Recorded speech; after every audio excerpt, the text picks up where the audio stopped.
Mahalo, Barbara. Hello and good evening, everyone. My name is Cedric Duarte with the Department of Hawaiian Homelands. I'd like to thank everyone for taking some time out to join us here on another Ualapu planning call. We're going to start with an opening pule, and I would like to ask Andrew Choi, the Planning Program Manager from the Department of Hawaiian Homelands, if you could offer a pule to get us started here this evening. Mahalo, Cedric. E puli kako. Keakua, thank you for opportunities to serve you and to show your love to others. In your name we pray. Amen. Amen. Thank you, Andrew. Let's see here. Okay. So I want to make sure, can everybody see the screen there? No? Not yet. You can see it. Oh, you guys can see it. Okay. Let me just get back to there. Sorry about that, everybody. Okay.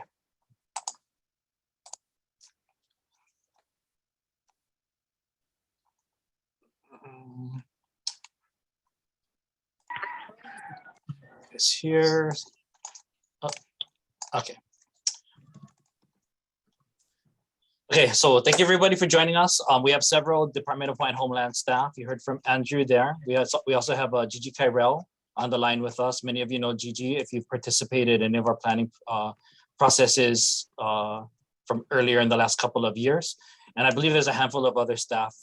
We have quite a number of people here on the meeting, so I'm not going to be able to tackle everyone. And also joining us here this evening, we have our consultants from Group 70 with us who will be participating in tonight's call. We're going to talk a little bit about the background of this project. We're going to share with you tonight a little bit of where we've been, where we are today, where we're going. And I do want to leave quite a bit of time here at the end for questions as well as discussion, because I think there are a lot of questions that may come up from the community that we really want to take some time here to address. And forgiveness up front for those of you who may have seen a lot of these slides before, if you've participated in some of our earlier calls, but we do think it's important to make sure that we all have the same information as we go into the question and answer period with each other. And as you saw earlier, this meeting is being recorded and it will be populated to the same website where you found the information for tonight's Zoom meeting. So I'll talk a little bit tonight about meeting Kuleana.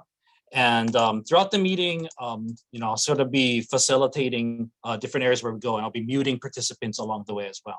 So number one, when we get to the Q&A portion, I would really like to ask that everyone be respectful of the person talking and try not to interrupt them. If someone's making a question or making their point, please allow them to finish. We're gonna do the Q&A towards the end of the meeting. Wait for me to call on you. If you are familiar with Zoom, which many of us are after a couple of years of the pandemic, please put questions into the chat. We'll make sure that we address them as they come in, but we're gonna leave time in the meeting to also have people raise their hands or just ask their question. And for those of you dialing in on the telephone who may not be able to see the slides or and don't have the hand raising feature, I'll call on you and give you an opportunity to share your mana'o towards that part of the meeting as well. When addressing others, we ask you that you, be respectful and show aloha, treat others how you would like to be treated. And with many conversations, we're gonna agree on some things, we're gonna disagree on other things, and that's okay. We can agree to disagree. Our hope here throughout this conversation is that we're just not disagreeable with each other. Later on, maybe we can agree on something else. We hope that everyone here has an open mind tonight, take home some new information and ideas, and we're going to try to give everybody an opportunity to speak and comment before the end of the meeting. That is our goal. As I mentioned earlier, many of you are familiar with the chat, the Zoom platform. You can use the chat button, raise your hand, but I'll save time towards the end of the meeting to call on folks as well. Recently, just last month was Prince Kuhio Day, and we include this slide because it grounds the staff, and it reminds us for our purpose and what we're here to do. We were just on Hawaii Island last week, breaking ground on a new subsistence agricultural project, and it rained heavily. It rained heavily on us throughout the entire blessing, and we really felt good about that. But it reminded us that, this program from the Hawaiian Homes Commission Act isn't just about housing.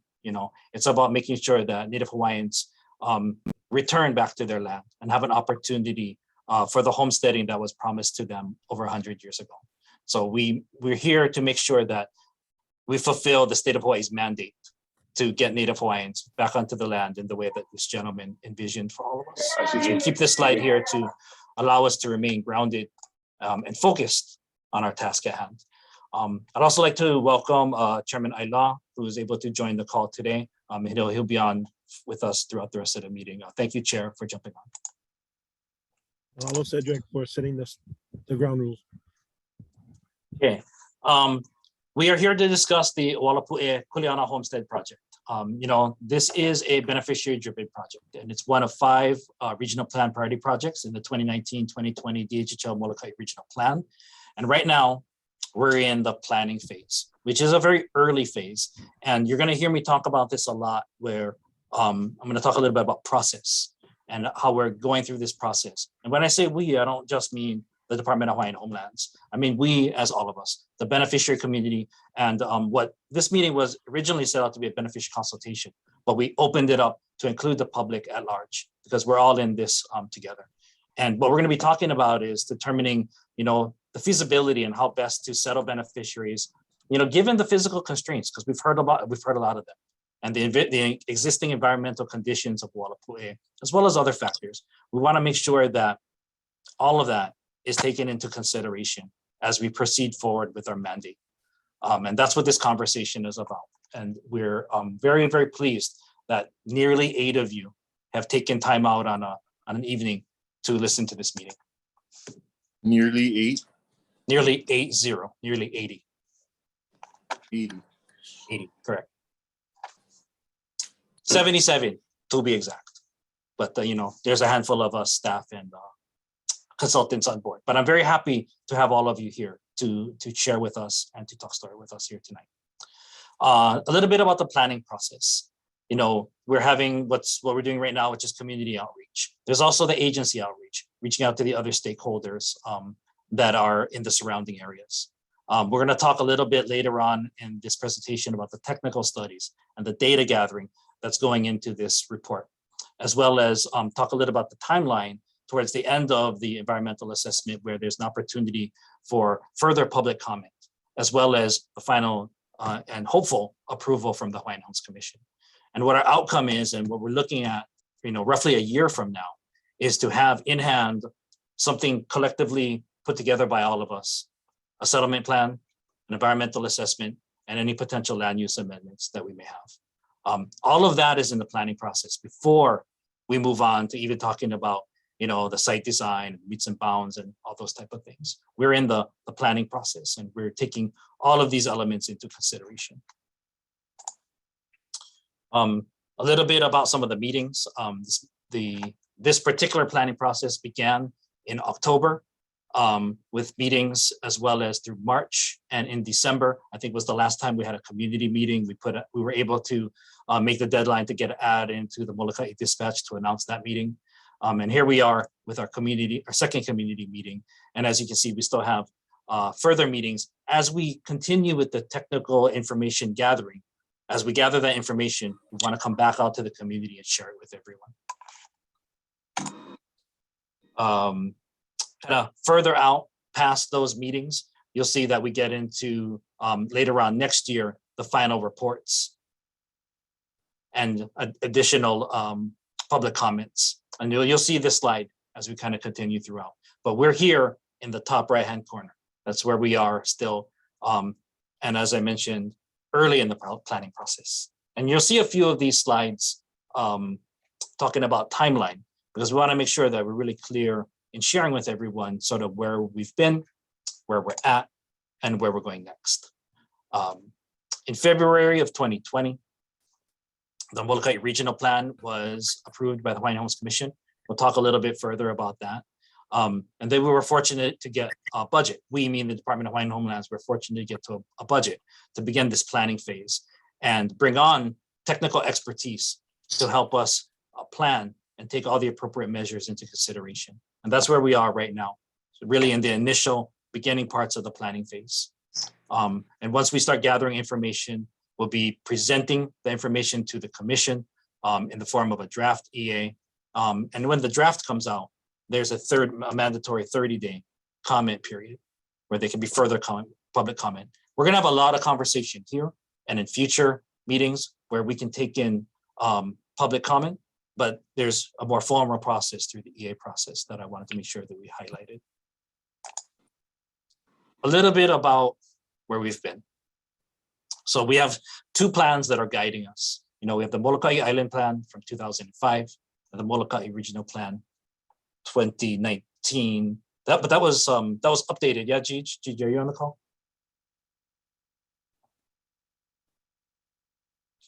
I'll come back to Gigi after. Gigi, Yes. what's the timing? What's Yes. the timing again? On the Molokai Regional Plan, the date again? On the Molokai Regional Plan, we started in 2018 to update the plan. It went through a 15-month process of series of beneficiary meetings. And then it went to commission in February 2020 for final approval. Final approval in 2020, but it's a 2019 plan. Yes. Got it. Just want to make sure we're all clear on that. I want to turn this over to Andrew Choi from our planning office again, because I want him to walk us through the planning process here at the Department of Hawaiian Homelands, because this is really important for all of us to sort of understand the process by which we go through to really put together a development like the one we're discussing tonight. Andrew, if you could unmute and jump on to tackle this for us. Aloha, Cedric. Be happy to. So our planning process is guided by what we call our planning system. And our planning system consists of 3 tiers of plans. At the highest level of plans is our general plan, which provides statewide policy and guidance for the department across all of our land holdings across the state. As we move lower throughout the planning system, we get into more specific geographic areas. So on the second tier is our island plans. Our island plans articulate the Hawaiian Homes Commission's land use policy for how the department ought to utilize its lands to benefit our beneficiaries or the trust. Also in that tier are our strategic program plans, which are subject matter specific plans related to topics such as water, renewable energy, and what we're currently working on is our agriculture program plan. In the third tier is where we get into more specific region-focused plans. As Gigi mentioned, 2019 and the commission adopted in 2020 our Molokai regional plan. And then as on the same level, where our island plans and our regional plans call for more settlement and development of our lands for our waitlist beneficiaries, that is also on the third tier. So our third tier includes our development plans as well as what we're proposing tonight is our Kuleana settlement plan, which is we are currently going through the process of doing and engaging in outreach. I'll pass it back to you, Cedric. Thank you, Gigi. So just, thank you, Andrew. Sorry, my bad. Just a little bit on the Molokai Island plan. As Andrew was mentioning earlier, this was crafted through beneficial consultation back in 2005. And at that time, Ualapu was identified as a priority development. I was selected as the first priority for the Molokai Island plan for new areas for Native Hawaiians to settle. It was not implemented back in 2005. Gigi, did you want to add anything here before we go to the regional plan? Yes. The Molokai Island Plan, the 2005 plan, is the current plan. Primarily, it's used for land use designations for the Ualapu, or actually for all of the island of Molokai.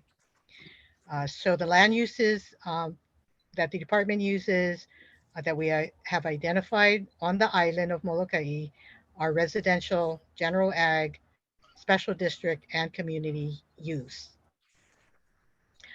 We are expecting that as part of this current Ualapu project planning process, we are expecting there may be some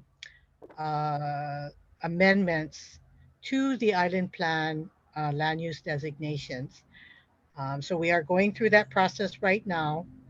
Should there be amendments to the land use designations, those will become part of the uh, uh, documents that we will submit to the commission for review and approvals at the same time as the environmental assessment and the settlement plan.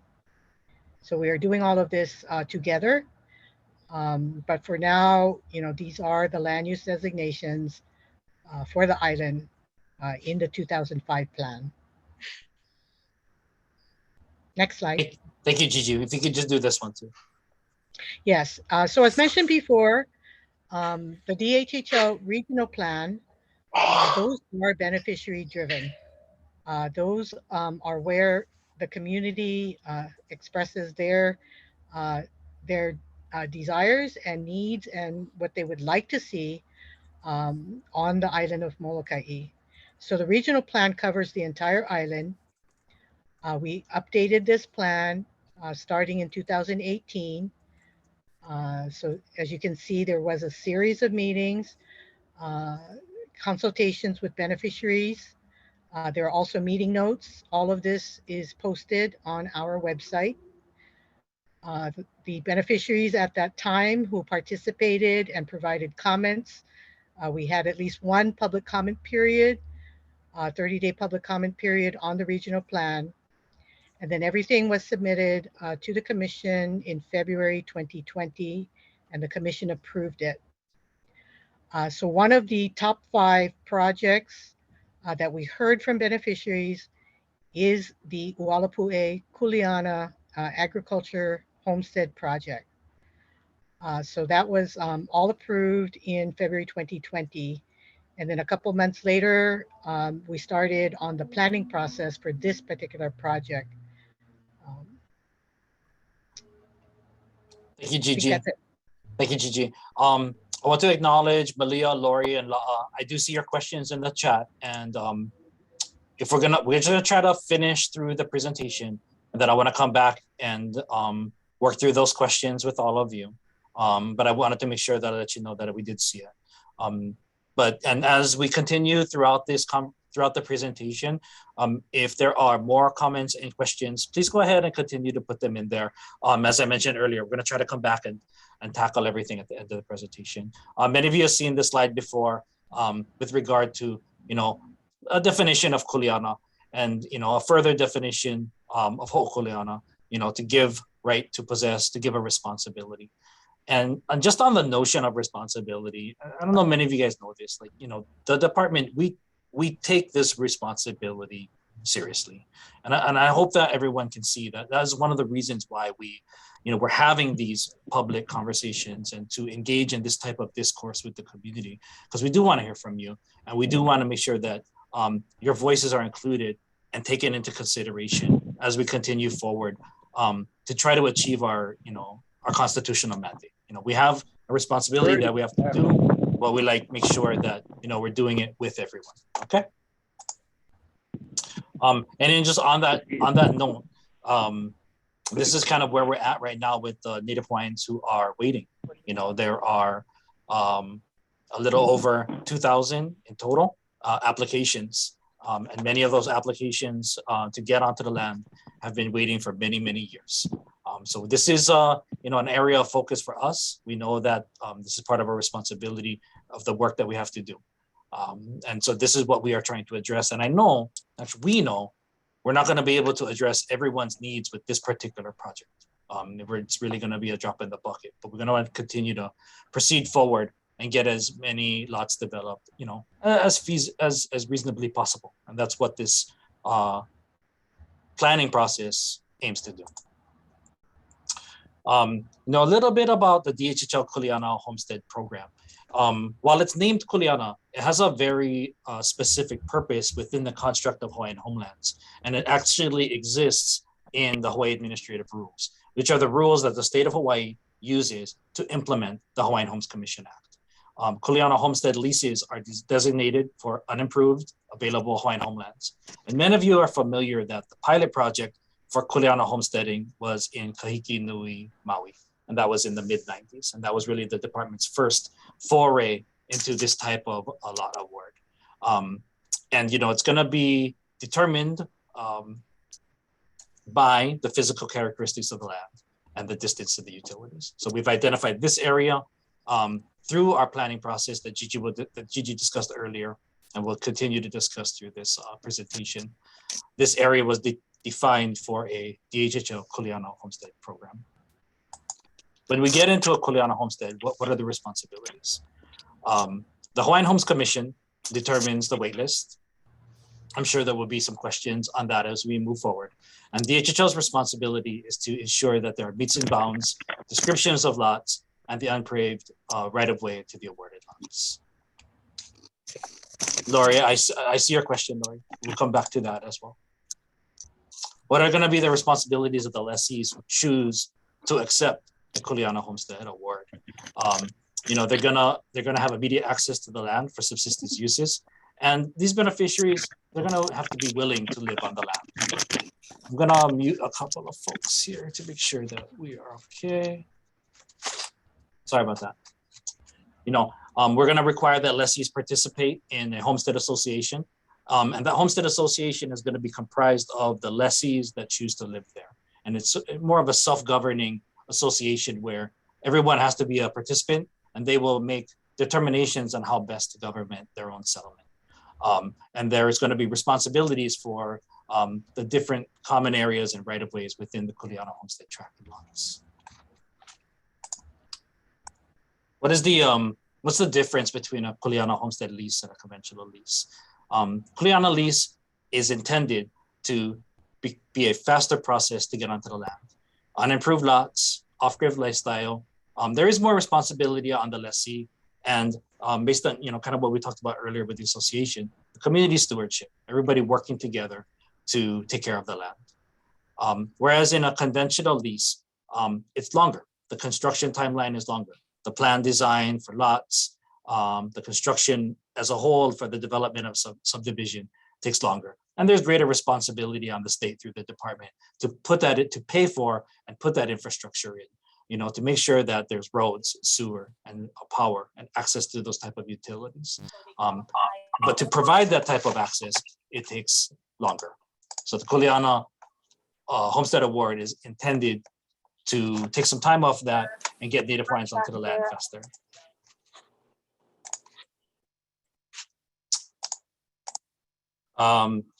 Just again, where we are still in the planning process for this homestead development. We still have to do the environmental assessment, create a settlement plan, and address any land use amendments, as Gigi mentioned earlier. So we're still early in the planning process. As far as meets and bounds, road construction, when we're going to get to the lot offering and award and actually get native Hawaiians onto the land, still a little ways away. We are early on in the process. So this is just an additional slide with regard to the administrative rules on Kuleana Homestead settlement, where they talk about the lot description of the tract, the size, and all those type of things. And we'll leave this here for future use, should anyone want to come back to it. I want to talk just a little bit. We're nearing the end. We only got about 10 more slides before we can start really getting into the questions. And I see Laurie, keep bringing them in. I'll make sure that we're going to go through them one at a time. I'll talk a little bit about the environmental assessment here. This part is the department and the state of Hawaii taking into consideration what the impact of our project is going to be. We're going to utilize the literature that we have. We're going to examine the existing conditions that exist on the land. We're going to conduct the appropriate studies, archaeological, cultural impact, biological, and also take into consideration other issues, wildfire, the community management, consultation with traditional customary practices, kupuna, and really get input through this whole community consultation process. That's what this process is for. This is for the Department of Hawaiian Homelands, State of Hawaii, to make sure that we are taking into consideration what the total impact of our project is going to be. We have a mandate, we have a responsibility to develop this area, but we can't just do that without taking into consideration what's the impact going to be, not only onto the land, but onto the surrounding areas as well. And that's what this conversation and what this community outreach process is really centered around. We've heard from the community that this area is prone to erosion, that it's very steep. We know it's hard to get to, and that water availability is limited, and that there are a host of issues that we have to take into consideration. And we at the department and our consultants have heard that. And that is part of the process that we're going through as far as gathering information to really measure what we can do potentially with this development. You know, making sure that we have an appropriate relationship to the public facilities and the other community access assets and the groups around here. And I'd like to add on to here, I think Malia had mentioned it earlier, there are not just a relationship to the larger community, but there are also the people and the families in the area, and what could the impact be to them as well. And all of that has to be taken into consideration, you know, as we proceed forward. You know, I wonder if, is Kavika Bakig still on the call? Yeah, I'm here. Aloha, Yeah, Cedric. Kavika, would you mind tackling this slide for me? Just Sure, kind of I mean, in the discussion of our, you know, how our project fits into the larger community and how we approach. yeah, sure. So aloha mai kako. Nice to see some familiar faces and names online tonight. So I think, you know, we shared this slide before, and I guess the short of it all is, you know, we're not working in a vacuum. We're trying to build upon the articulation of values, of perspectives, of priorities, of actions that have really come from these community-based processes going back as early as the 1990s, and as most recently through the recent community plan update by the county. So whether we're talking about how do we maintain sensibilities to defining a strong and caring community that doesn't lose that core value of malama kikahi kikahi, how do we ensure that not just the practices and traditions that are of the place that need to be resuscitated to the place, but also can be maintained and enhanced by restoration opportunities, maintaining certain characteristics and lifestyle opportunities, and then looking for new opportunities, whether, for example, if we're looking to do restoration of the ecology, then that lends to some conversations about, well, how do we create seed banks? And then from seed banks, how do we create then maybe a greenhouse? And how do we then create reforestation activities that actually then become part of the economic model? So all long story short, we are trying to draw from the inspiration and the guidance that have come from these planning processes. And again, looking to folks who are on this call tonight who have been part of these conversations, to help us navigate as we try to move through this planning process. I think that's probably a good level of discussion, and happy to jump into details as We needed. should talk about the merge. So, mahalo, Cedric. Mahalo, Kavika. Kind of going back to our expected outcomes of the planning phase. Where are we at? Where are we going? We want to make sure that we work with the community to arrive at this Kuleana Homestead settlement plan. And through that, also making sure that we measure this project's impact on the community through the environmental assessment process, and make sure that we make any appropriate land use amendments that we need to the island plan. And I know there was a question on that earlier in the chat that we'll come back to as well. These are some of the concerns that we've heard thus far, that we want to make sure that this process is open and inclusive, and that we're keeping future communications open. And we want to make sure that we continue to hear questions and that we respond to questions, comments, and ideas. It seems like there's a lot of meetings, but I think that a lot of meetings is a good thing to make sure that we continue to have this conversation. Things that we know that people want to know. They want to know the size and the number of lots. We don't know that just yet, because we're still in the information gathering phase.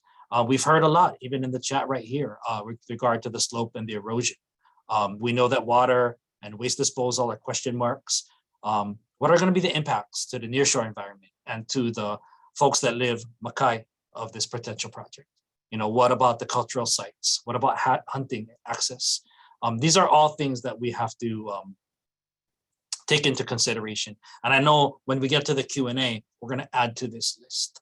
Kavika, I might want to come back to you here on this slide with regard to the planning criteria, just a little bit about how we, how we're going to take into consideration, the different elements of the assessment. Yeah. So mahalo again, Cedric. Again, at a high level, we've been blessed to work on some of these in other DHHO land stewardship opportunities for Kuleana homesteading. And so we do take a series of criteria, and through our analysis, we look at everything from slope, topography, proximity to vital cultural and biological resources. In this case, we are taking into account the sharing of the assurances that the well head protection zone is accommodated.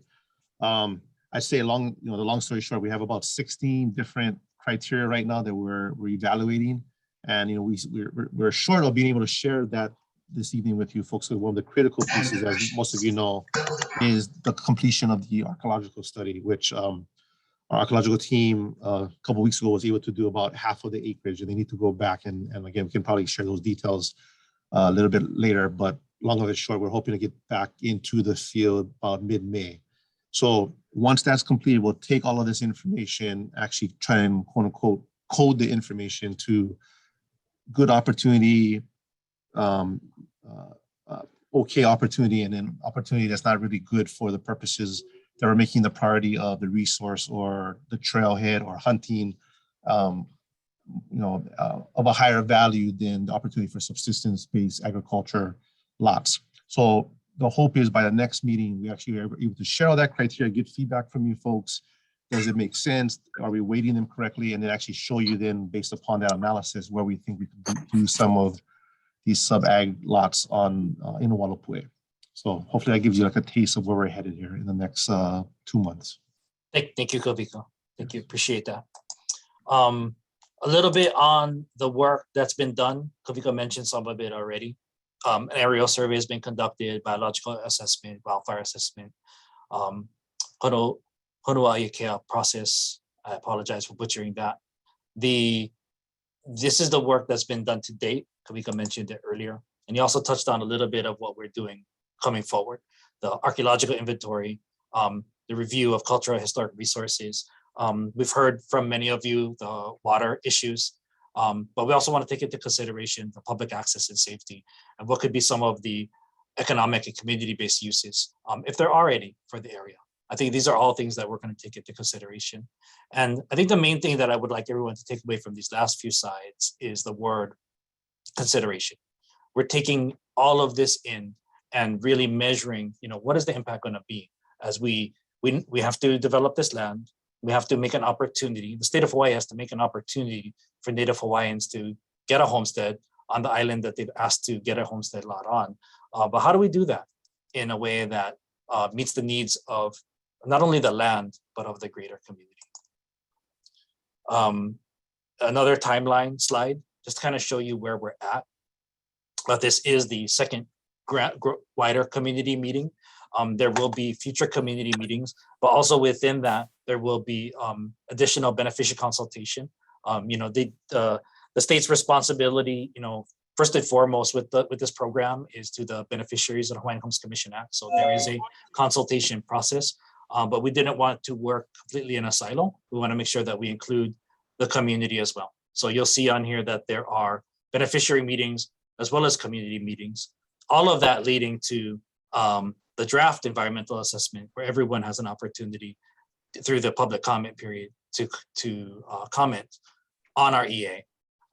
And then that EA still needs to go forward to the Hawaiian Homes Commission for approval. So again, we are here in the planning process early, having this conversation with everyone to make sure that we are taking into consideration all the potential impacts ahead of creating the meets and bounds, deciding on the road, and then lot offer down the road. I'm going to leave this slide here for just a moment. And I do apologize that we went a little quickly through that, quicker this time than we did in the last few meetings, largely because many of you have seen those slides, and I wanted to make sure that we had enough room here towards the end of the meeting to try to tackle not only some of these questions that are in the chat, but also to respond to any questions that anyone may want to voice.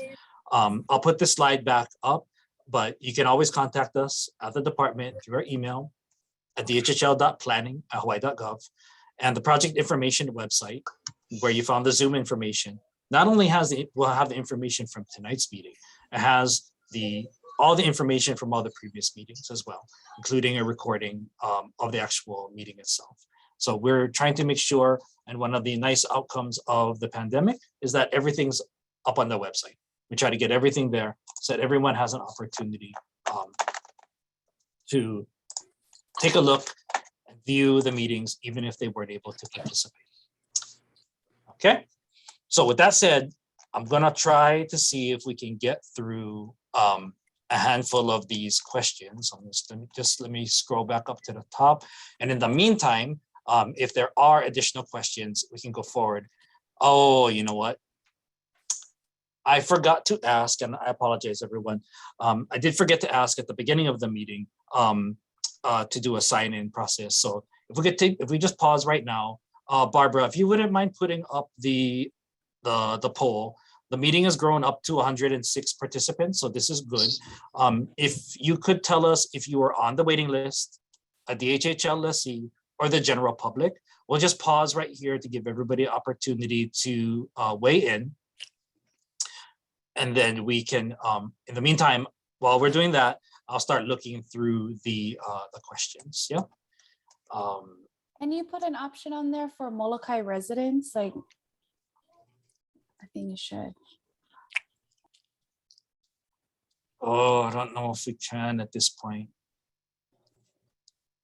Barbara, are we able to, I don't think we're able to change the general public and break it out, are we? Also, Kuleana landowners. Yeah. Separate rooms. Okay, so we may not be able to do it on this poll, but at the next community meeting, we can make sure that we separate the general public into residents from the island of Molokai, other general public, and Kuleana landowners. And would I'm not sure who made that comment, but would that include land commission awardees?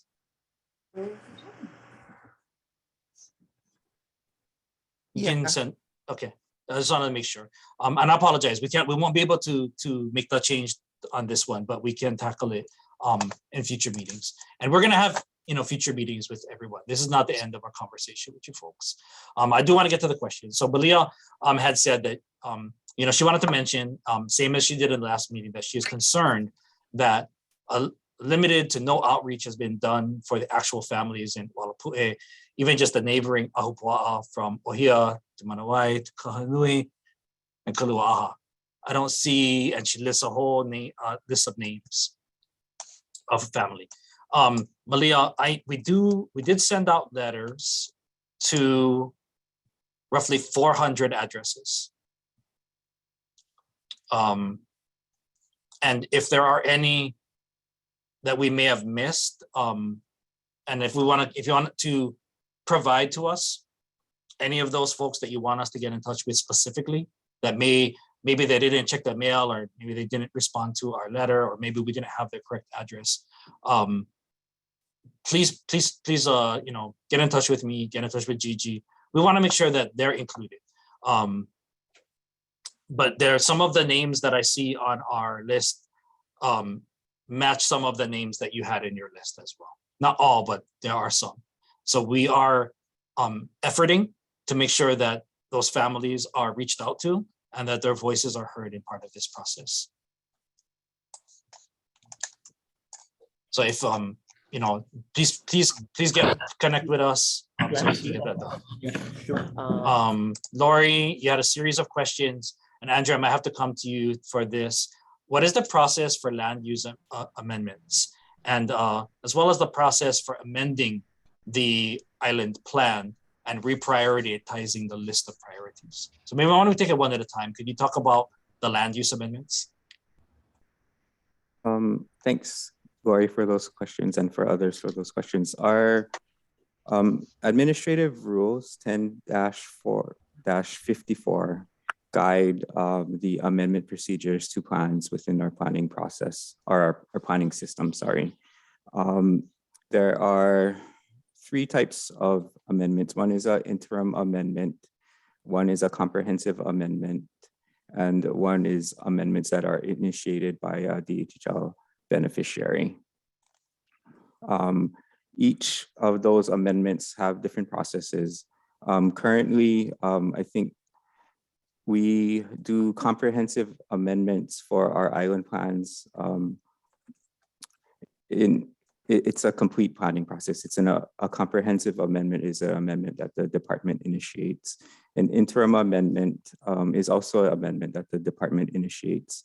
That is the process that we're going through now with this settlement plan. Is we are using the 2005 plan as a starting point, but it's not the end point. We're reevaluating what works from the island plan and what is no longer relevant, or what changes in our beneficiary preferences have been over time. So through this settlement plan, it's an interim, there will probably also be an interim amendment to the island plan. And then the last amendment is an amendment that is initiated by a beneficiary. The rule calls for the beneficiary to submit a application form related to that amendment. So I will put the department's email, the planning office's email address for those of you going down, for those beneficiaries wanting to do amendment, and we will send you that application form. Thank you, Andrew. And since I have you, can we talk a little bit about the island plans, and what is our process for sort of amending an island plan? And within that island plan, there were different priorities and such. Could you maybe discuss that a little bit? And that's a question from La'a. Sure. Our for the island of Molokai, we have our Molokai Island Plan. And I just want to re-emphasize, our island plans are the Hawaiian Homes Commission's land use policy. It's an articulation of their land use policy on how the department ought to utilize its lands for the benefit of our beneficiaries and the trust. So where the department should be locating agriculture, where the department should not be settling people, where the department should be holding lands for other types of uses, what lands are appropriate for homesteading. So that is what the island plan at an island scale helps to identify and helps to communicate the Hawaiian Homes Commission's land use policy. What we're going through right now with this Kuleana settlement plan is looking specifically at one tract of land within the department's inventory and taking a deeper dive into what are the characteristics of the land, what are our beneficiaries are telling us how they would like to utilize the land, and that is the process that we're going through now. Thank you, Andrew. And then I saw Tammy. Oh gosh, I lost it here. So Tammy, just on the bottom, you had said you didn't receive a letter. If you could email, right below your comment in the chat is Andrew dropped in the DHHL planning email address. And actually, if anybody, I think I got some direct messages too, but if anybody wants to engage over email, please email dhl.planning@hawaii.gov. That's going to make it a lot easier for the department to make sure that we've noted your interest to be corresponded to in email, and we're going to add you to the list. So let's see, Chelsea, I did get yours, but I think just to be safe, if you want email correspondence, please email the dhl.planning@hawaii.gov email address that Andrew just put in there, and we can make sure that we get you the information that you are requesting. These might be kind of all, Lori, I think we might have answered some of your questions in there. One of your questions is, how is DHHL planning to provide oversight and enforcement of this self-governing subdivision/settlement plan? Mahalo for commenting on the record. Mahalo, Lori, for that question. really the Kuleana Homestead project and the administrative rules. It's really created for a homestead association to act unto themselves and take responsibility of the land, not only of their lots, but of their surrounding areas. So in Kahiki Nui, the intent of the original lessees that sought to create the Kuleana Homestead there was really about reforestation and really bringing that forest up on the Mauka lands back to life and really taking care of that entire ahupua'a in Kahiki Nui. The department may not be able to provide significant oversight and enforcement. It is really up to the association.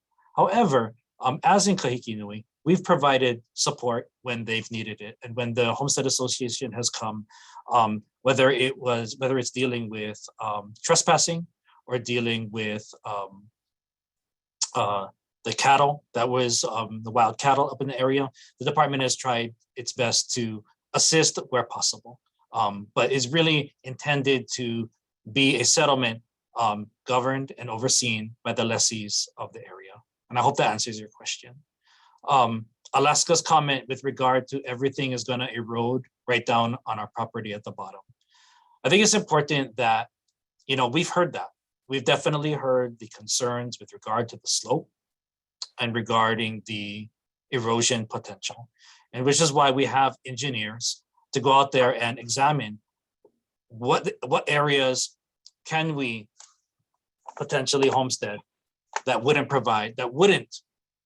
create that type of erosion. And that's part of this process, is finding out what is the significant impact of this potential homestead development going to be on the surrounding areas, including the families who are Makai. So thank you, Alaska, for your comment. We heard you, and we're definitely trying to work through and address what the potential erosion impact could be. We know that the consultants for the cultural assessment were on site doing surveys and interviews. Please provide an update on their findings so far. When completed, please have the consultants come to the community to present their report. The answer there is yes. Once we have the information, there will be a beneficiary consultation with the DHHL beneficiary community, and then there will be also a community meeting where we can bring forward the findings from that report. That is part of this entire process. That's one of the reasons why we're here today. Seems like you're giving us Apollo land, which I've been on the list for 37 years, while DHHL sure did push Kamala Ali'i Wiki. I'm still waiting. I'm not sure about that. But we do know that the department's land holdings, many of them are rural in nature. They're not the best lands. They were Class C lands 100 years ago. They were limited in access to water 100 years ago and still are today. And we know that. We know that we as a department, we have an uphill battle in many of our land holdings, but we still have to holomua and try our best to fulfill our mandate as best as possible. Raymond, I may need you to expand on this in the chat a little bit later with regard to whether or not the East End policy was addressed yet. So if you wouldn't mind expanding on that question, we can come back to you. Healani's comment to change the name of the project because it's confusing for Kuleana land owners. Healani, I hear you on that. The Kuleana Homestead process is in DHHL administrative rules. I don't know how easy that is to change, but I hear your comment. La further said that so far this is only the second open community meeting. The rest have been beneficiary meetings, and that is correct. We've had a series of beneficiary consultation meetings, including the regional plan meetings that were beneficiary consultation meetings, 6 of them held between 2018 and 2019. Yes, we go to the beneficiary community first, and then this process is actually a little bit outside of DHHL's usual planning process, where we are taking in the larger community considerations. So this is something that we want to do here, and we want to make sure that we are continuing this conversation with the beneficiary community.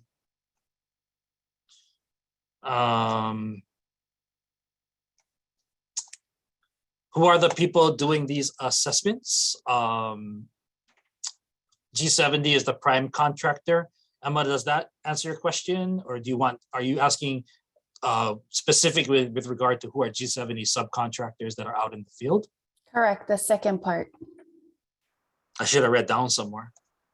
Gigi shared that I- you guys were gonna give an update on the people who was doing assessments and what was the update so far.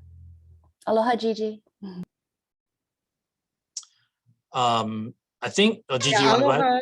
Yeah, Cedric had talked about it earlier that we are still in the middle of the planning. You know, the final reports are not yet completed, and I think on the timeline, you know, we're still working on the planning and what the technical consultants are doing. There was a first, you know, pass at doing some field work, kind of October, November 2021. And then another field visit in just last month in March. We are expecting another field visit in May. I'm just off the top of my head. It was in the earlier slides. But that's, you know, when we talked this afternoon, Emma, that's what I had stated, that, you know, we're still early in the planning process. Yes, some of the technical work was being done, but we have no final reports yet.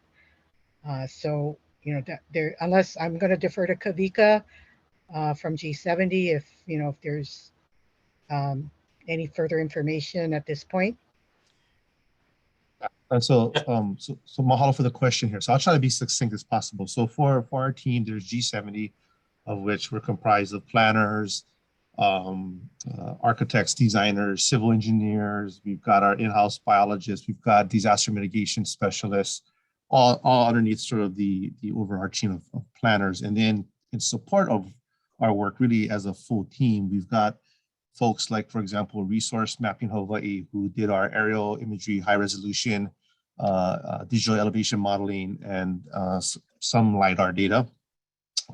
We have, so these are all local companies. We have ACOS, who did our biological assessment. We currently have Honua Consulting doing the archaeological study and the cultural impact assessment. We are working with Hawaii Wildfire Management Organization, who's helping us specifically address wildfire management risks. Of course, I'm going to forget somebody here. I said natural resources, wildfire hazard, economic opportunities. So Sustain Hawaii, which is a nonprofit that does a lot of good work out in Waimanalo primarily, but also looks at opportunities when we get into conversations about restoration of ecology, agricultural-based kinds of activities. Like how can we put forth some ideas that resonate within the community related to creating sort of economic industry. That's probably not the best word to use, but you know, that they're also involved with us, Sustain Hawaii, and then I already mentioned our civil. So that, I think that rounds out our entire team. And then in between, you know, we try to pull upon best resources, like I mentioned, and we try to utilize other information that's been produced through other studies. So for example, perhaps a little antiquated, but we will look at, as in one example, the Molokai Forest Reserve Management Plan, try to assess, you know, what are those conditions and similarities to our project area or the continuity therein. And if the management strategies themselves have pertinence or relevance to us, we'll bring that into our thought process. And then last but surely not least, these conversations, I mean, the ike that exists amongst community, amongst practitioners, amongst leaders here, or longstanding ohana, I mean, that is also value ike that we try to bring into the process on equal par as technical consultants. So that's our team to date. Mahalo. Emma, does that answer your question? For tonight, mahalo. Okay. Yeah. I mean, we get meetings and meetings and meetings. So I don't think this is going to be the last of the questions. So definitely, I just want to make sure that we're addressing things in order. A comment in the chat that you guys should really talk to the families that actually live in the area. We definitely are. You know, we've done mailers and we'll continue to do so. And then I would say, to answer Helani's question, that will also include the Kuleana landowners, anyone with LCA or anything like that. It's part of this overall outreach and information gathering. So there's the land information gathering that Kavika was talking about, but he also expanded that there's the people information gathering. And this entire process, you know, it's slow. It takes time, because in order to make sure that we are considering all, we have to absorb all of the information. So I appreciate you guys. We want to we want to continue to take in all of this as well, including Ui's question with regard to the Ualapu fish pond and potential water quality issues. Definitely will be taken into consideration. That's part of what we're doing throughout the process with Group 70 and their team. The fishing, crabbing. This is just as a whole, the environmental assessment is to measure what the potential impact of this project could be to the land and to the people in the surrounding areas. Has there been any discussion within the department on potential land exchanges for more appropriate for this type of settlement? Not so much land exchanges, but we definitely are open to any private landowners would like to add land to the Hawaiian Homelands Trust.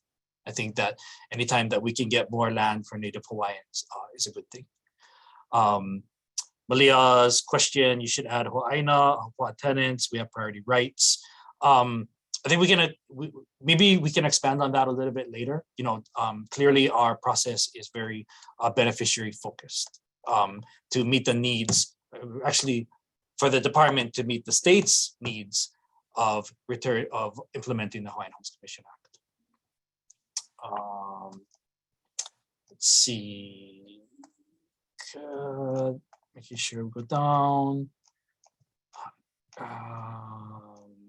Did we mail meeting notices to the general public or to the DHHL beneficiary list? I had to print and post your flyer at the Mana'i store for you. This is for tonight's meeting, I'm assuming. So this meeting, tonight's meeting, was initially a beneficiary consultation meeting only. Based on feedback from the community, we expanded it to include the community as a whole. We were going to come back up to the community a little later. This was going to be largely a beneficiary consultation meeting. However, to your point, as we move forward, when we do get to the next community meeting, we will make sure to post the flyers. We may not be able to mail it to everyone, but we will take out ads in the newspaper. And as I mentioned earlier, if you want to be corresponded with on email, provide us your email address. We want all of you who are willing to be in the conversation and continue to dialogue with us as we move forward. If I can, Cedric, I'm sorry, if I can quickly jump in and maybe Barb can give the actual quantity here, but I believe we tried to identify via property tax records and other documentation, everyone we defined from Kahana Nui to Keopuka Loa addresses, and that actual number, I don't want to misquote, and I'm gonna ask Barb if she has that number on the top of her head. Just to share, like, yeah, it was over 400, and we looked at the beneficiary list, and then we looked at all of the addresses that we had, the TMK addresses, and then we cross-checked those. So it could be potentially more if there's beneficiaries that live in the area as well. So we did do our best. So I think it was about 2,500 paper letters that were mailed out. We had about 500 emails. We did have some folks on the ground with some flyers, so I'm not sure why I didn't get to Mana'i. So thank you, La'a. Really appreciate you posting that. So as Cedric said, we didn't have the opportunity this time to put it in the Molokai Dispatch just because it wasn't 3 weeks prior to this meeting, which is necessary before you can post in the dispatch. thank you, Barb. Okay. I apologize. I got myself lost here. I'm trying to get back up in the chat. Emma's follow-up question, who made the decisions on the plans for this land use policy from Molokai? DHHL's plans, the island plan, regional plan, are always done with beneficiary consultation. So the regional plan process, which identified this area, the meetings for that occurred between 2018 and 2019. And there were 6 meetings. Gigi, if you're still on the line, I believe all of those meetings were in person on the island. Yes, correct. Okay. And we had great attendance, 60 to 70 people. And then ultimately, the department's island plans and regional plans are go before our decision-making governing body, which is the Hawaiian Homes Commission. So they ultimately are the decision makers and approve the final plans. Thank you, Gigi. And then I dropped into the chat the DHHL landing page for the regional plan process. And on that landing page, you'll find the meeting notices, the presentation materials. As I kind of mentioned earlier, we're really trying to get as much information up onto the website as possible and as quickly as possible to make sure that everyone has an opportunity to see the work that's being done, comment on the work that's being done, and really engage with the department. Let's see. So Helani's comment with regard to the 70 Kuleana lots, I think we still don't know yet. I think we have to really take our time and do the due diligence on this project and its potential impact before we can even determine what potentially the lots size is, or even how many they could be, or even where they could be. I think we're still really early right now. Palama, I hope your question was answered earlier with regard to why was Ualapu chosen for this project and other places. It was through the regional planning process. Let's see, what laws/associations protect or oversee the benefits of Kanaka who have ties to the Aina but are not beneficiaries under DHHL terms? I'm not sure that I can address that. And unfortunately, we have blinders on when it comes to a little bit of blinders on when it comes to DHHL. We're the state of Hawaii's instrument to implement the Hawaiian Homes Commission Act. So the state of Hawaii, as a compact with the United States of America, accepted responsibility for the program. And they created this state department to implement it. So our focus is and has to be on 50% Native Hawaiians. And I don't know if that really addresses your question, but that's kind of where we're at. We have a very narrow and very focused responsibility. Okay.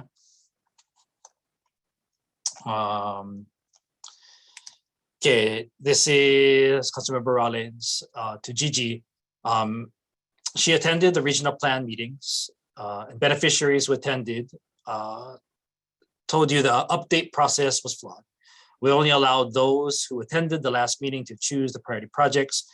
CORE rallied people to attend to make this Ualapu project the #1 priority project. This is a result of a flawed regional plan update process. Councilmember, we hear you on your thoughts there. But the planning process through the department, and I hope that everyone can see, we are efforting to be very open. It's an opportunity for anyone to participate. So if there are those who choose to participate more than others, it really informs where things could go. It isn't a perfect process. And frankly, the implementation of this program over the last 100 years, it hasn't been perfect. But it is the work that we're trying to do. And at the end of the day, everyone is trying to fulfill the mission together. We're trying to get homestead lots available to put Native Hawaiians on the land. So we hear you that the process may be flawed, but it is the process that we're working with. And if there are beneficiaries that would like to see improvements made to the process, I think that that's something that we could take into consideration as we move forward. As I mentioned earlier, this particular project is not going to address the entire waiting list. It just isn't. So there's going to be future opportunities for us to work together to develop future lots for beneficiaries on the waiting list. I'd also like to add, we did have six meetings on island for the regional plan process. In addition to that, because we do know that not everybody can attend meetings, the regional plan had a formal 30-day comment period from October 25 to November 25, 2019. So that was another opportunity that, should there be any questions, comments, etc., on the draft plan, at that time, we knew what the priority projects are. So it was posted and notice was sent out for the public comment period. So, we do try various outreach methods to get input from members of the community. Thank you. Thank you, Gigi. The comment in the chat, and Kyo Mailani, I want you to know I see your hand up. If DHHL knows all the bad that could potentially go wrong in this project happens, why is it still moving forward? I think we have to really have a disciplined and full understanding of the entire bad. And that's what we're doing right now. We're taking in all of the environmental and people concerns and what the total impact is going to be. If it gets down to, we can only get a handful of Native Hawaiians onto the land in this area, then that's what it is. But I think we need to do the entire process so that we understand exactly what the potential impacts are. As I've mentioned several times, we have the mandate and this is our land holding. So we have to understand what the potential impacts are going to be and what can be done and what cannot be done. Another follow-up question to that is that the specialists that are on this project have never lived a day in the life in this area. Kaviko, you want to speak to that at all? Sure, I'll do my best, and I want to honor that sentiment because, like I said, first as a Kanaka Maoli, but also as a Kanaka Maoli planner, I never assumed that I hold all the EK of any place that'd be Soho Kano, right? So, but being trained in environmental planning, being also trained as a cultural practitioner, you try to bring the best of what you can in terms of your experience and knowledge, and then also try to ho'oloi a lot to different people. And the expectation here is we're not trying to come in as the outsiders with all the answers. We're just trying to be the facilitator of the information, and at least in terms of site planning, master planning, we have experts on board, like our engineers who have dealt with slope erosion kinds of issues in other places, perhaps similar, perhaps different to Ualapu. We've done things like forest recovery plans to help them address how do we increase the opportunities to maintain everything from water to soil retention on slopes. So my point to all of that is, we each have our experiences. I have my own personal experiences to Molokai. My ohana is not from Molokai, but that being said, we recognize our place and we recognize our role, and our job really is to serve. I think we bring that style and feeling as a planning firm from Hawaii, and hopefully, that will continue to prevail and reveal to be true as we work together, especially more face-to-face and on-island opportunities. I know that's been a big barricade, if you're a blockade, whatever the right word is. We just haven't been on island as much as we want to be, and hopefully now with this pandemic rules and restrictions changing, that we can perhaps have a deeper dive together. So anyway, I guess I'll leave it at that for tonight. Respectfully. Mahalo. Thank you. Thank you. Last question is, do we have an outreach plan that we can share?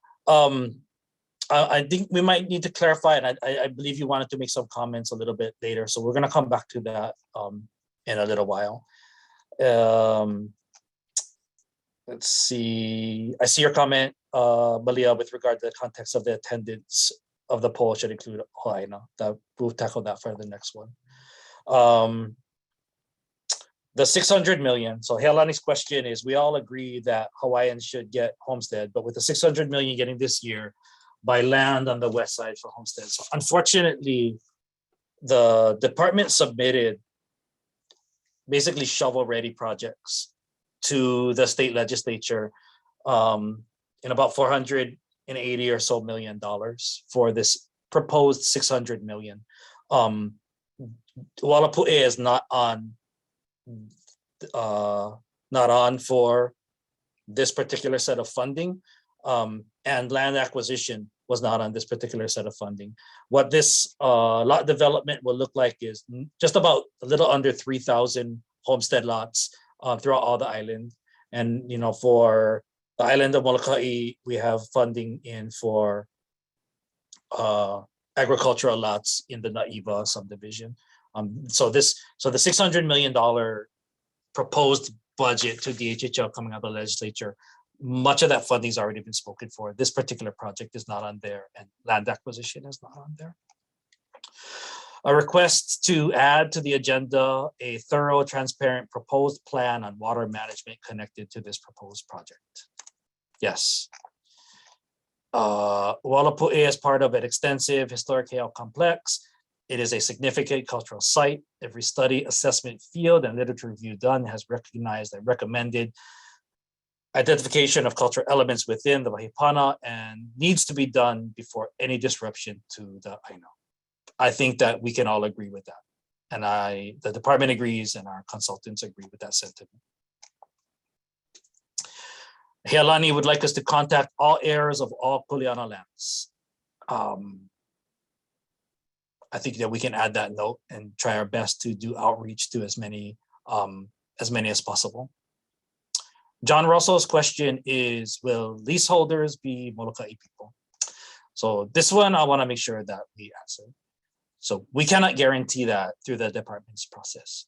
What the department can guarantee is that lessees who will be offered these homestead lots or the opportunity for these homestead lots will be beneficiaries of the Native Hawaiian Commission of the Hawaiian Homes Commission Act. There will be Native Hawaiians of 50% blood quantum or more who have identified the island of Molokai as their desired area for the state of Hawaii to provide them a homestead lot opportunity. And that's the best we can assure you at this time. More comments with regard to the cultural sites and the Hale complex. They should not be disturbed. We agree. We have to take all of that into consideration. Is the 2019 regional plan considered a tier 2 8-year plan or a tier 3 4-year plan? And I'm going to defer to Gigi on that. Yeah, I went back to the slide. It's Island a tier plan, 3. yeah. Island plan is tier 2. Regional plans are tier 3. Thank you. Malia's concerned that this planning process is more about informing and checking a box. It seems a foregone conclusion that the plan for Ualapu will go through. So I want to make sure that we address that. We're not just checking a box here. We are conducting our best effort to have this conversation with everybody, to assess the impact of the people, while at the same time making sure that we take in all the appropriate information to measure the impact of our mandate on the land. So we are not just checking a box. We need to go through the process and make sure that we have all the information available at hand before a decision gets made.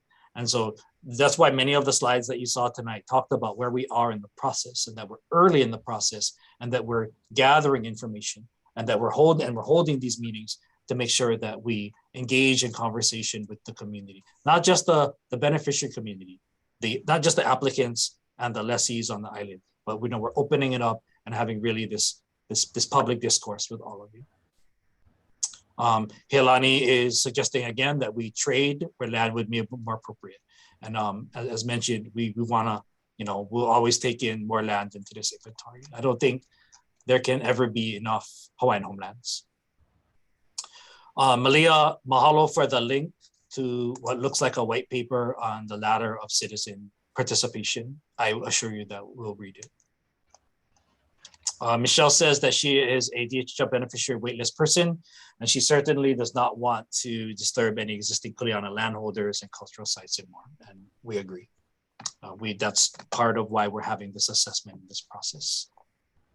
La'a would like to ask some questions at the end. We'll make sure we make time for that. And council members comment that the regional plan update process needs to be more inclusive in allowing people to vote to recommend priorities. Many of those who attended most of the meetings informed staff that we could not attend the last meeting to vote and asked that staff for other methods of voting, staff to be more inclusive. So council member, are you asking that, and you can unmute to answer this. Are you asking that the process be inclusive more of the non-beneficiary community? No, beneficiary community. Of the applicant and lessee community? And successors. And successors. Okay. I think that is something that we can explore further.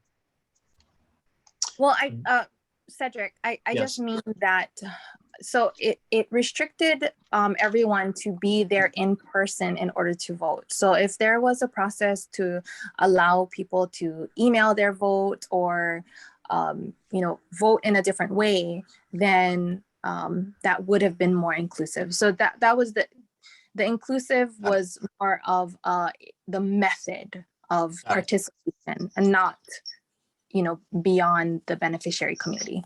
Yeah, so that's a really good point. So we hear you on that. So one of the, and Gigi and Andrew jump in here anytime. Prior to the pandemic, DHHL's planning process was very hands-on, very in-person.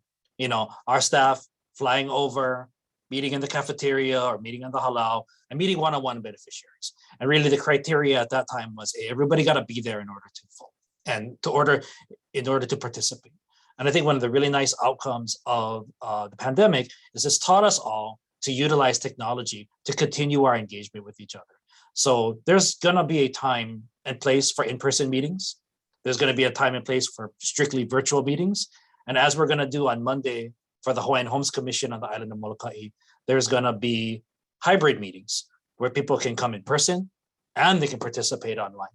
And I think that's one of the good things that we're going to have as far as making a more open and transparent process as we move forward. So that's definitely something that we are including in future planning processes. Andrew, Gigi, you guys want to add or take away from that? No, I just wanted to say that, yeah, we have learned a lot about different ways we can outreach to our beneficiaries as a result of the pandemic. It really forced us to think creatively on how we can do that. And we will definitely take our lessons learned during the last couple of years and how we integrate that into our future planning processes now that the pandemic is winding down. Thank you, Andrew. Hopefully winding down. Yeah, aloha, Councilwoman. Yes, I appreciate the feedback. We certainly, learned a lot through the Molokai Regional Plan process. We're trying to follow, our procedures with all other regional plans, and also try to accommodate the feedback from beneficiaries on island. And also just as a note, after the voting had happened, there was a 30-day public comment period. That would have been a good opportunity, for any further comments or, including, I wasn't there, I would have voted this way or what, whatever. So there was another opportunity provided after the priority projects were identified during the meeting time. But we will, we will, take into feedback for future regional plan processes and how to, expand it to, to be more far outreaching and revisit the voting process as well. Thank you. Thank you, Gigi. And Cedric, I just wanted to add one thing. I think it's important to acknowledge that during the regional plan process, a DHHL beneficiary participated in civic engagement and organized an outreach to other beneficiaries in that process around an idea. And that is something that the department would like to see more of with our beneficiary community, is individual beneficiaries stepping up and trying to organize other beneficiaries around an idea that would benefit them. And I think that is part of our planning process, is people, our beneficiaries, outreaching to others and organizing around an idea that they would like to see implemented. So I just wanted to clarify that. Thank you, Andrew. And since I have you, do we know when we're gonna do the next update on the regional plan? The administrative rules say that we should review and consider an update every 4 years. Unfortunately, our updates are contingent upon receiving funding to do them. We have about 22 other regional plans across the state. So we have to take into consideration those regions as well. The Molokai regional plan before the most recent update was last adopted in I think 2010, Gigi, 2009, Yes. 2010. 2010. So unfortunately, we can only update as fast as we have the funding to do it, taking into consideration that we have 22 other regions across the state. Thank you, Andrew. I know we're getting to 7:30. I know there's some people who want to make oral comments. I want to just kind of finish up some here in the chat. And then, I want to make sure that we run through it and give everybody an opportunity to speak. As a state agency, DHS should be obligated to uphold the constitutional rights of Native Hawaiian Ho'aina, Ahupua'a tenants. I hear you on that, Malia. Really we have to take that into consideration, I believe. I think we have to take those constitutional rights into consideration while at the same time taking our constitutional mandate to fulfill the Hawaiian Homes Commission Act into consideration. So it's a really delicate line that we have to work on together. And that's why I'm grateful that all of you are here, so that we can continue to have this conversation, because all of us agree that the state's obligation to this community is long overdue. But there are other considerations, community and environment, to take into consideration. So I thank you all for your continued participation. And I do hear you on your point as far as making sure that we not only take in the information, but we demonstrate how we're going to apply it. So I hear you on that. For the record, la'a poi poi, for the record, as a generation descendant of Manae, I'm opposed to this project. So noted. The area is a considerate focus of historical cultural importance. As a cultural consultant, I'm extremely concerned for the area and would have you consider the area kapu. What is the engineering consultation report of the area? We're going to come back. As mentioned earlier, we do not have all the information yet, but once we do have all the information, we will come back to this community and share with everyone what we have learned. No notice was given to Kuleana landowners. We will effort greater to improve our outreach to those landowners. And if anyone knows of anyone that we should be contacting, please email us and contact us. Raymond, you emailed the East End policy statement that is recognized by Maui County and government agencies. Basically, nothing can be passed without East End community approval. When are you going to meet with the East End community in person so all kupuna can attend? Raymond, I don't have the answer to your question, but let us review it. And because we have your email, we can reach back out to you directly to work on addressing that. Your paid consultants should have told you all of this. We're doing our best, Yalani.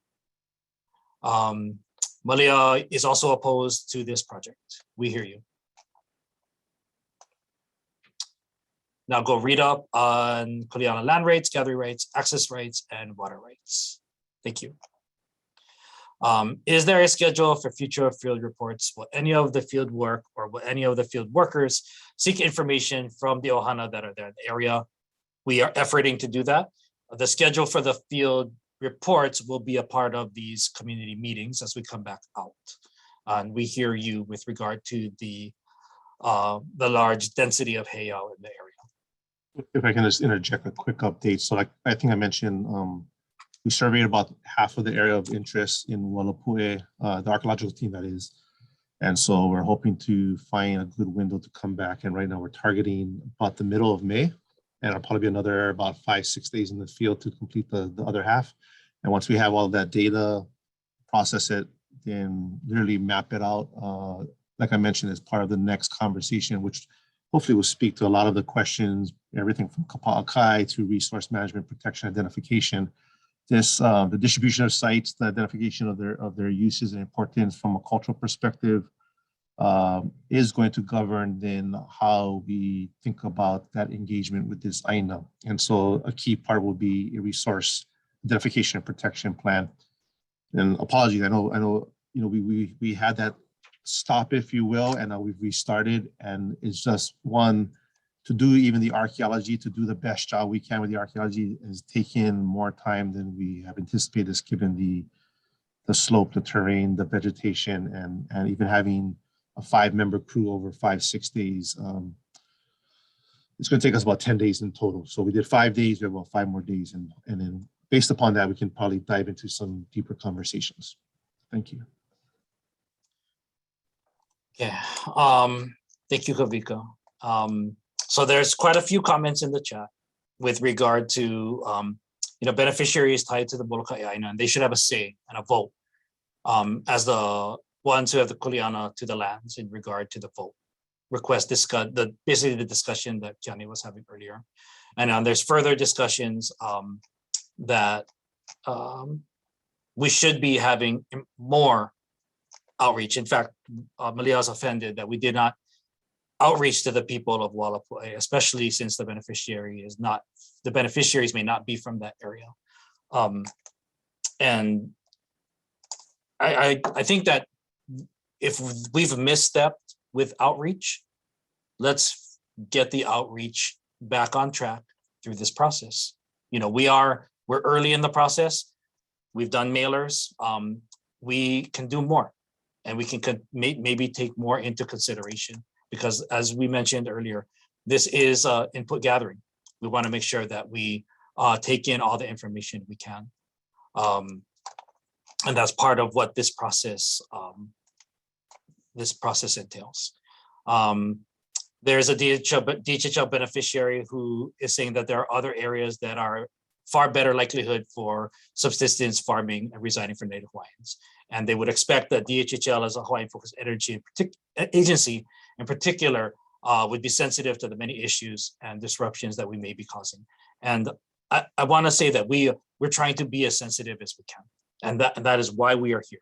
We are having this conversation. We want to continue to have this conversation. We have the responsibility, and we need to explore if these land holdings are feasible or not. You know, these land holdings are in the DHHA inventory. How can we best, you know, provide a homesteading opportunity with limited impact to the surrounding areas, not only the people, but the place. And that's part of this entire conversation. Donna's question, is it true that DHHL would not provide any electricity, water, meters, fire hydrants, sewage, cable, internet for this area? Yes, that is true. Kuleana Homesteading is a raw land award.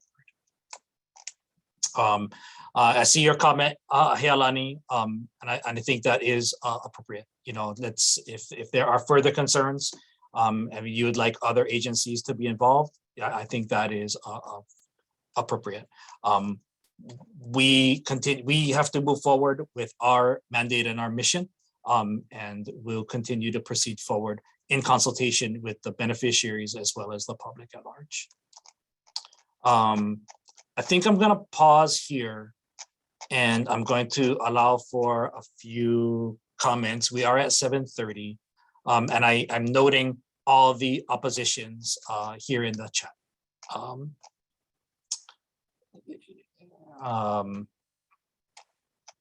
Yeah, further and further. Yeah, so I want to acknowledge that I'm seeing all of these comments on opposition. And please continue to do so. So I'm gonna take a pause here on the chat questions, and I'm going to allow for some Q&A. Kyo Mailani has had her hand up for quite a while. So I want to please go ahead and unmute, state your question or your comment. And if there's anyone else who would like to follow, I know La'a had a question earlier. I'll come to you next, and then we can proceed forward for those of you who are on the Zoom call and anyone who was dialing in on our phone. Go ahead, Kyo Mailani. Hi, aloha.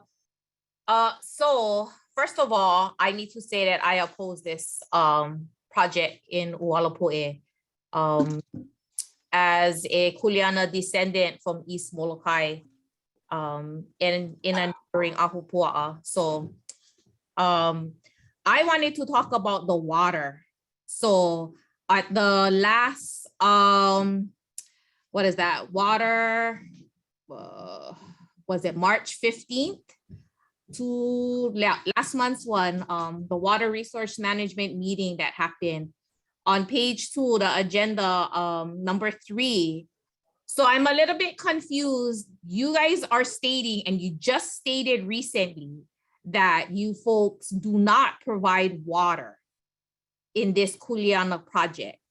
So is Likeke on this? Is anybody on here that can discuss what happened at that water meeting, our state water meeting that happened last month in March? Because that wasn't Pono. I mean, there was only 3 of us who came forward and opposed it. And I feel like Ualapu should not have been on there. And I really appreciated that the commission and the council, that they actually recognized that and had it separated out. But you folks state that you guys do not provide the water to these people, but yet you guys went in front of the state water commission and you guys asked to reserve water from Ualapu's aquifer and the well. There wasn't anyone from the county. That's a county well. There wasn't really any time for anybody to give full discussions and conversations about DHHL asking to review, to reserve that water. And that's our only well that feeds our whole East End community.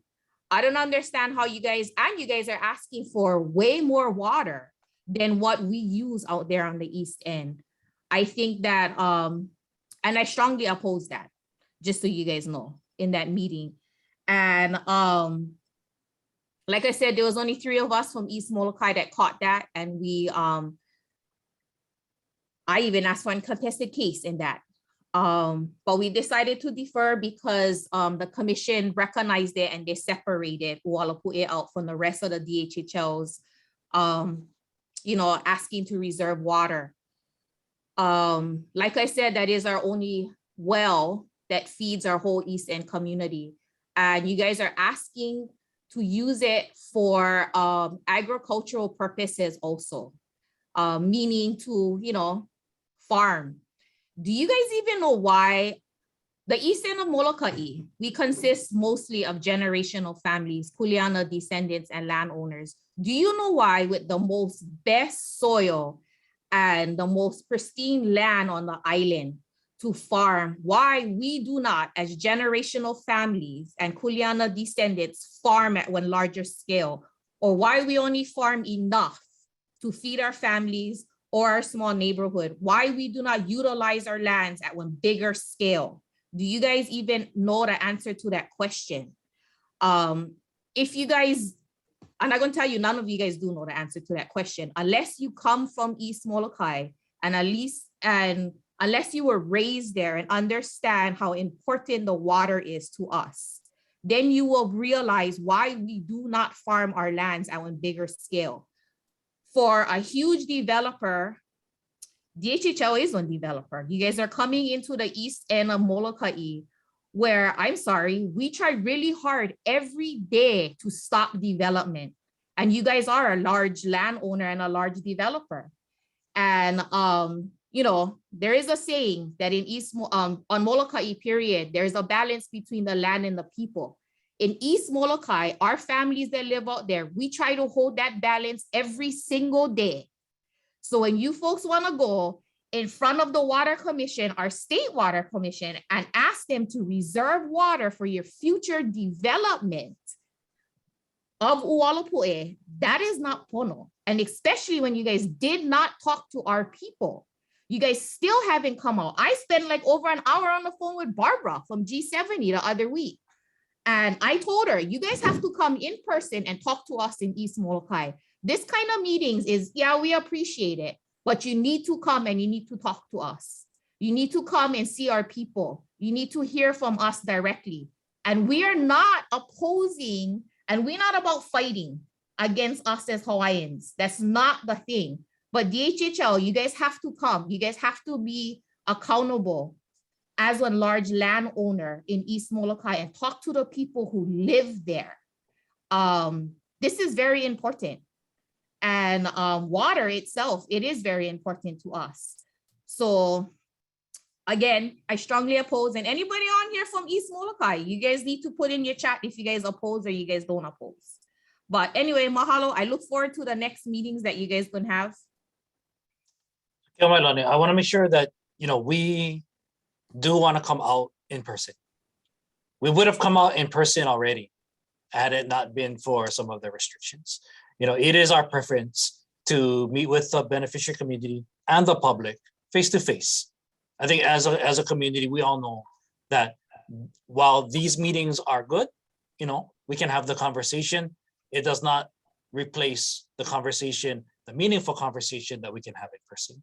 So we will come out, we will hear the community. We will hear the opposition from the community if that's necessary. We will explain our perspective, but we will continue with the assessment so that we can have the facts and figures to figure out what the next steps may or may not be. Is that fair? Okay, then why did you guys go and ask to reserve the water already? It's just part of the process, you know, to make sure Yeah, that no, I hear you. Yeah, no, that should not even be on the table yet. You guys should not even be going in front of the Water Commission and asking them. In fact, in that meeting, I was looking for whoever was online from the Maui County Water Department. Like, they need to be present at this kind of state water commission meetings. You guys cannot do this. You cannot go in front of them when you're telling us right now that you're in the planning process and that you do not provide the infrastructure and water and electricity, but yet you guys go in front of the Water Commission and you guys ask to reserve water for future development of Ualapu. And you want to take it from our one and only well and aquifer that feeds our people in East Molokai. That is wrong. That is backwards. And so I don't see Likeke on top of here because he was the one, I think, that was sitting in that meeting on behalf of DHHL. And so anyway, if you can answer my question. I cannot answer your question right now. I was not on the meeting. You're right. But I think that we need to continue to have this conversation. If it was an incorrect procedure, let's continue to have the conversation. We want to have this conversation in person. Okay. Okay. Sure. If you guys can see, no, you guys can see, we're not running. I mean, we're here. We're here to talk to you guys. We're here to have the conversation. And it's a difficult conversation. But as a collective group, this is the kind of conversations we need to have so that it isn't just, to Malia's earlier point, a state agency checking a box. This is an actual process and is an actual consultation and collaboration amongst the beneficiary community and the community at large. Okay. Not when it affects you, and that's where it's backwards. You guys have to come talk to us in East Molokai first. You're asking to take water. So noted. So noted. Yeah, so that should not have happened. And had we not been on there to testify about something else, we would not have caught that. And then we would have had to pay backup, you know, like, okay, it would have been pushed through. I'm very happy that they recognized and they separated Ualapu out to have its separate review. But even that, we shouldn't have to go on top of there and have to say that yes, it's our Kuleana to go and oppose something like that. But without having the full facts of what's going down, that's not Pono. So I don't know why none of you guys on top of here can really answer that question about the water and what went down in last month's meeting. So I look forward to our next meeting where you guys will have the answer for us, correct? Yes. Hopefully. Okay. Yes. Thank you. Aloha. Aloha. I'm gonna go to Cora. And wait, no, sorry, Cora, sorry, 1 second. I promised La'a, we'll go to La'a first. I'm gonna go to La'a, then I'm gonna come back to Cora. La'a, if you can unmute and comment. I know that you made your statement that you're in opposition, but if you need to voice something, we can go ahead and do so before we go to Cora's comment. Aloha, this is Mahina Poi Poi. I am here with I'm the one that wanted to speak. Aloha mahina. Sorry about that. I have, a few minutes worth of comments. I want to start with the fast track. I am always concerned about a fast track process. It's inadequate vetting. It avoids, normal requirements and protection processes. And it's not as transparent with the community as a regularly, vetted out process. And it lends itself to piecemeal development where you don't really know the full impact until it's too late. We know that the consultants were out here, and I would have liked to get an update of what they found so far. But even without an update, many of us already know that that site is very dense with cultural sites and archaeological significance. And we don't need a plan to tell us that. And so, the mountain itself is a cultural site and a very important resource. I don't see in this process how, and I don't know if you think this or not, but how you are going to get away with not doing a full AIS on the complete acreage of that site, because I feel like there's enough there to warrant being like a historical landscape or a historical, a historical district. That's the word I was looking for. And, there's an AIS is years worth of studying, millions of dollars. Same with the EIS. We're gonna push for a full EIS. I am gonna push for a full AIS.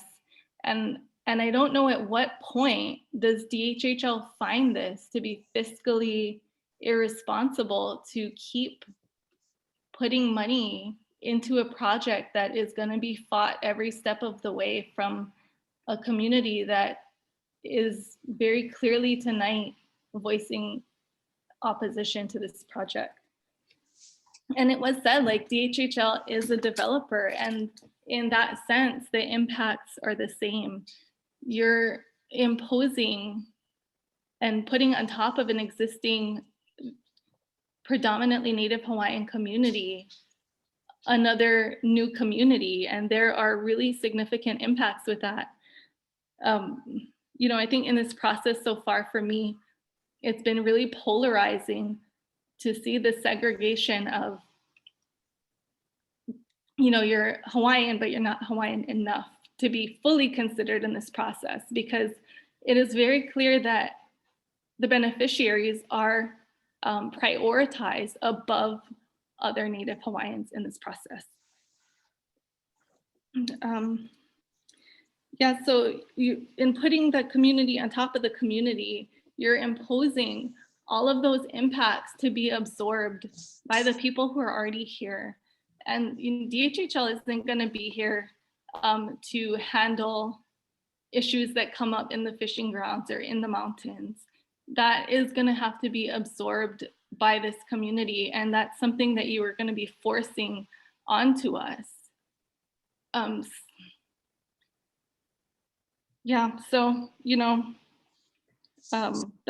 That's pretty much all I have to say right now. I just want to know, like, at what point is enough for DHHL to see this project as something that is not worth moving forward with. And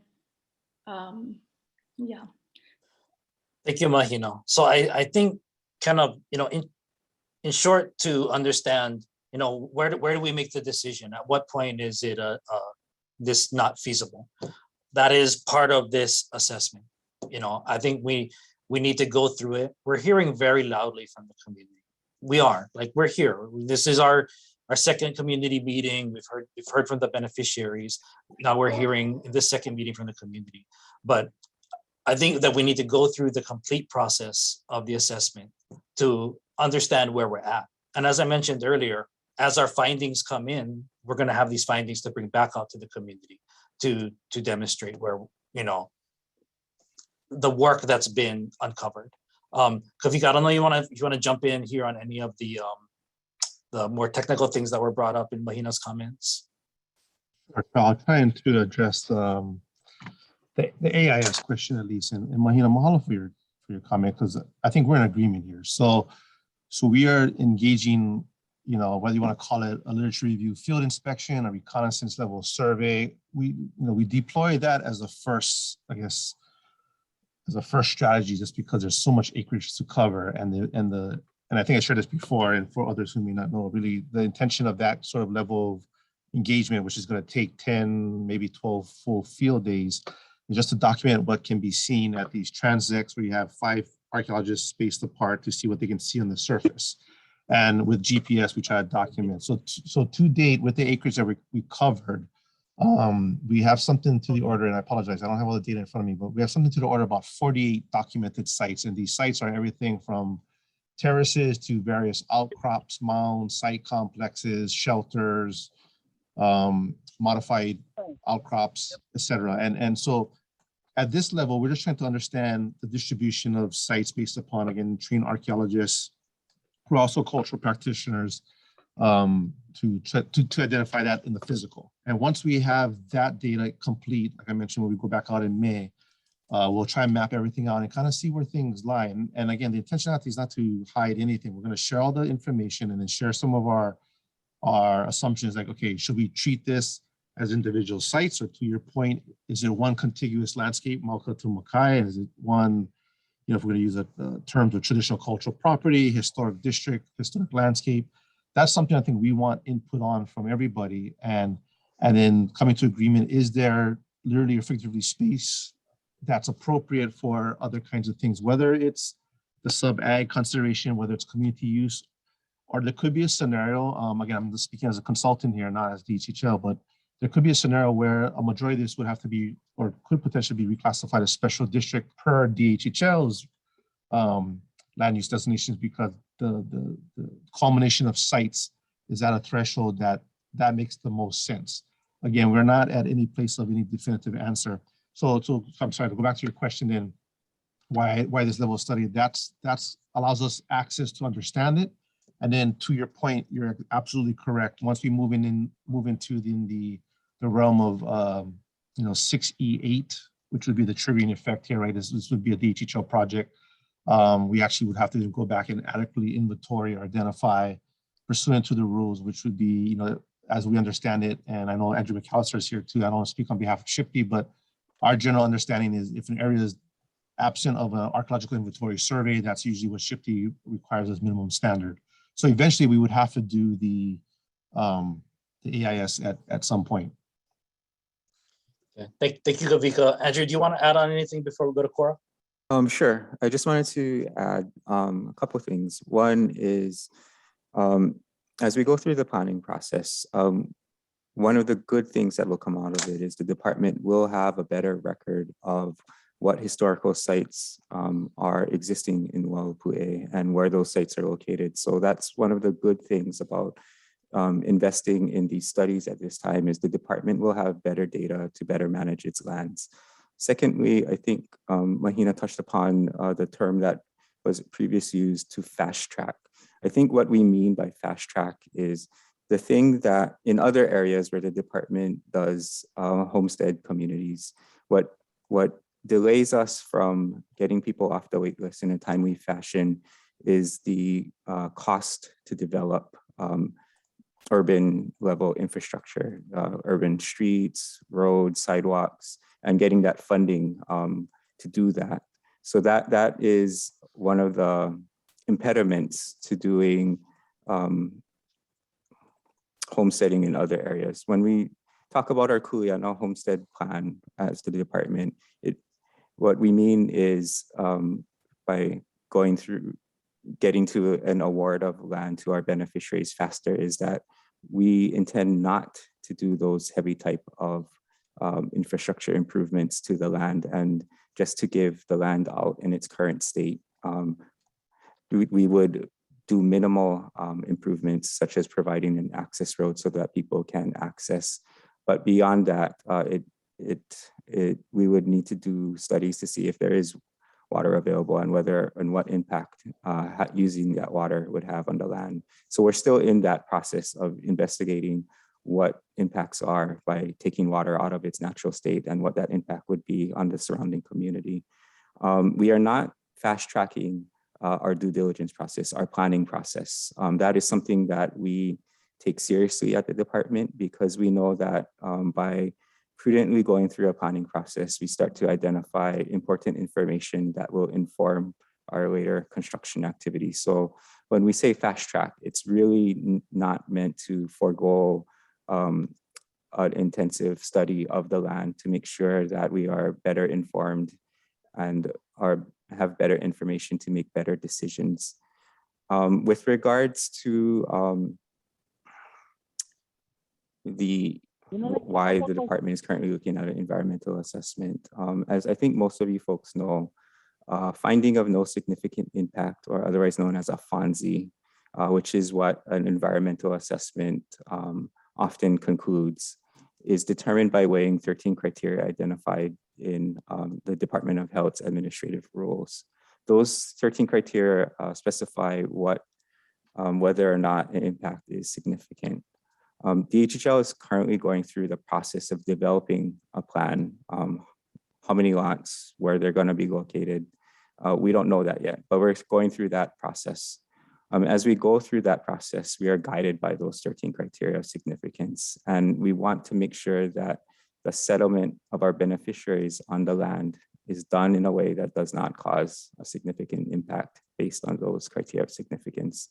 So we are in the midst of going through our planning process, going through our studies, and we wanted to do this meeting tonight just to communicate our process, and that our process will be inclusive of the Molokai community.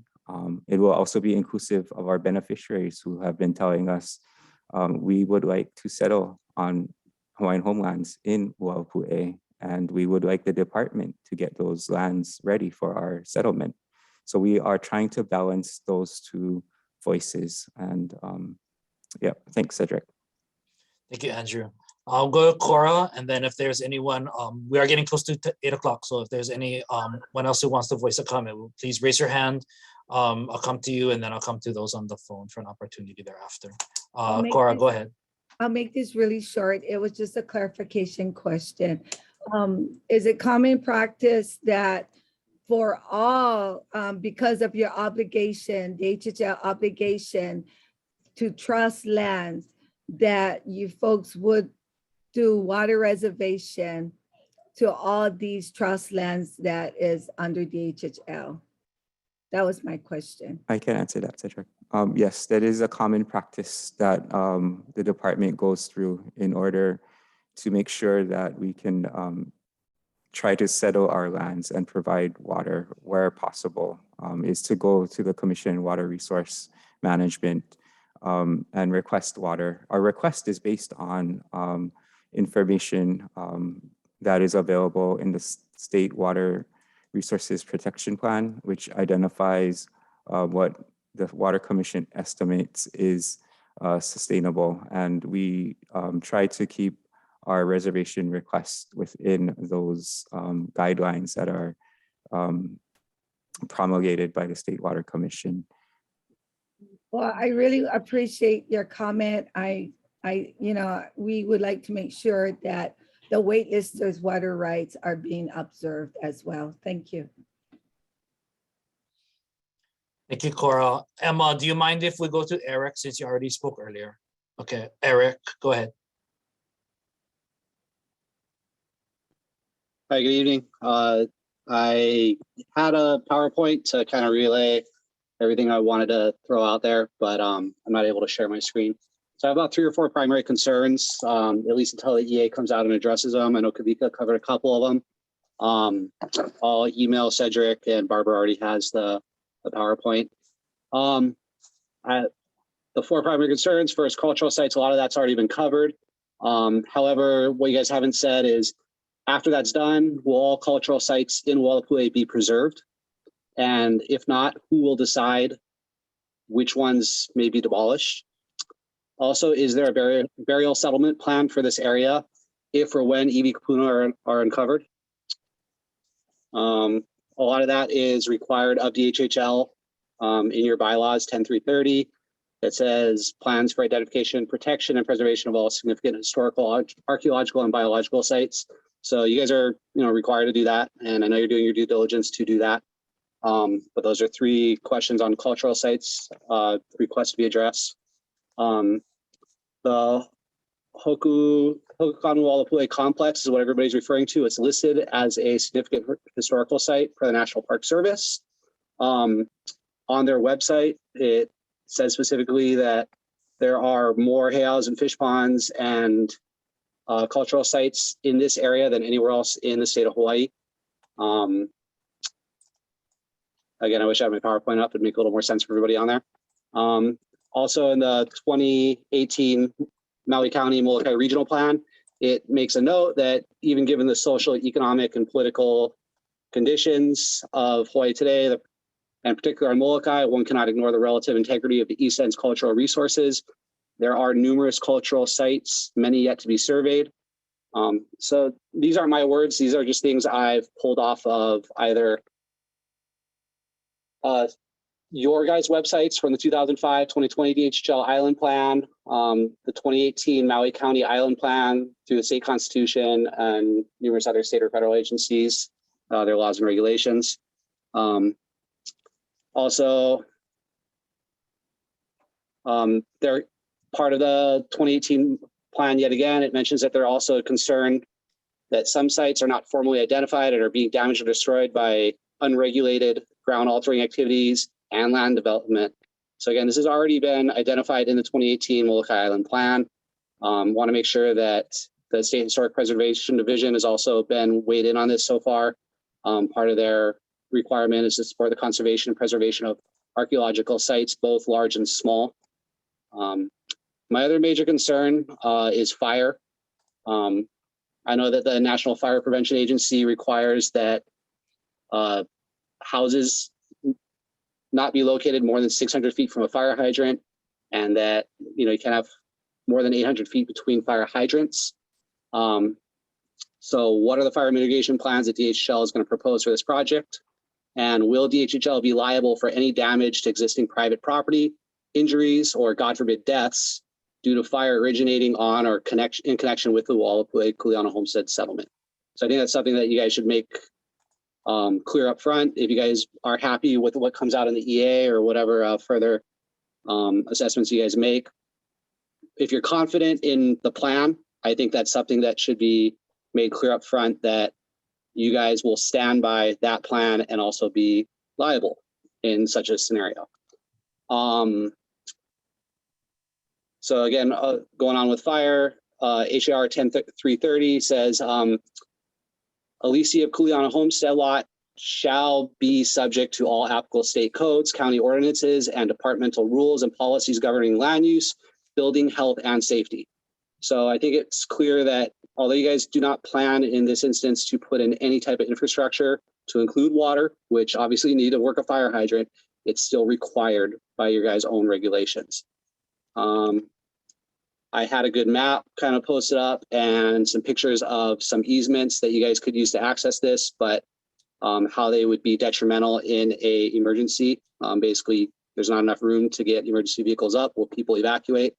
Also, prevailing trade winds from this entire area would blow flames directly towards Kilohana Elementary School, as well as 2 cemeteries, 2 heiaus, and multiple homes and other private property.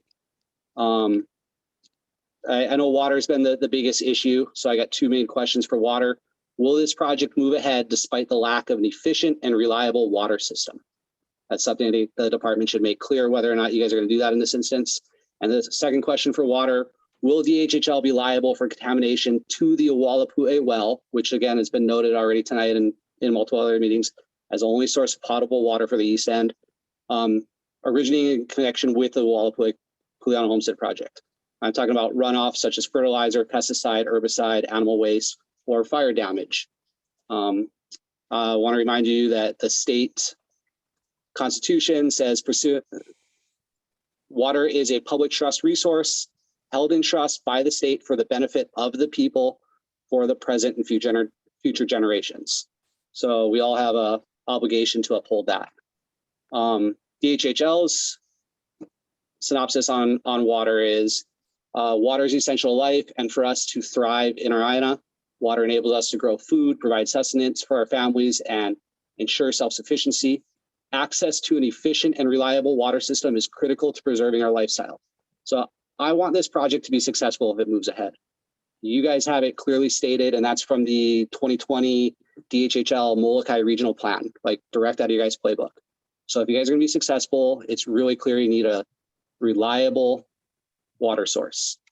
So I did a couple quick calculations on what I found online. The average Maui County use of water for a typical home is 250 gallons. So you take 250 gallons times 365 days a year, you get about 91,000 gallons per year per house. So Mana'e has 450 homes in it. So you get a little over 400 million gallons per year usage based on that same calculation. For the 2019 Maui Water Use Development Plan, DHHL domestic use requires about 300 gallons per day. So it's about 50 gallons more per home for a DHHL residential lot versus your average civilian lot. So, and then in that same Maui County water plan usage guidance that they provide you guys, it's 10 times the allotment for ag water. So where a household uses 300 gallons, it's 3,000 gallons per day per acre. So when you start doing the math on that real quick, again, it's about 41 million gallons that Mana'e uses a year. If it's a DHHL lot, say you guys only add 20 lots, you're looking at over 2 million gallons per year for just 20 residential DHHL lots based on that 300 gallons a day. You're looking at 8 million if it's 74, which is what you guys described in your 2005 plan, as well as the phase 2 in the 2005 plan, which is 75 lots. Now you're looking at 19 million gallons. So you're looking at like half of our already maxed out water source to go towards this project for what you guys have on paper that you're proposing to build. If it's ag, that just gets crazy because again, it's 10 times the amount per acre. So if you guys were to build both part A and part B of your proposed plan in the 2005 regional plan, and you make them ag lots, you're looking at like 191 million gallons of water per year. So that's what the county says is required to make this work. That's the minimum. So if that's not feasible to get from the county and from the well, the other thing I've heard when I've called into the Anui meetings is rain catchment. So I studied up on rain catchment. According to DHHL, your guys' own facts, you state Mana'e gets an average of 35 to 80 inches of rain a year, and that's over the last 10 years from 2011 to 2021. 35 to minimum to 80 inches max. Last year, USGS notes, I'm sorry, not USGS, National Weather Service.gov notes that during the winter, our wet season, it was dry. We only got 16 inches of rain. So what does that mean for rain catchment? I pulled up a couple of different calculators on rain catchment websites. If you get a 1,000 square foot roof, which on the Anui meetings, it's about the average size home they've been proposing to build on these lots. Say you even get the max rainfall, 80 inches every year.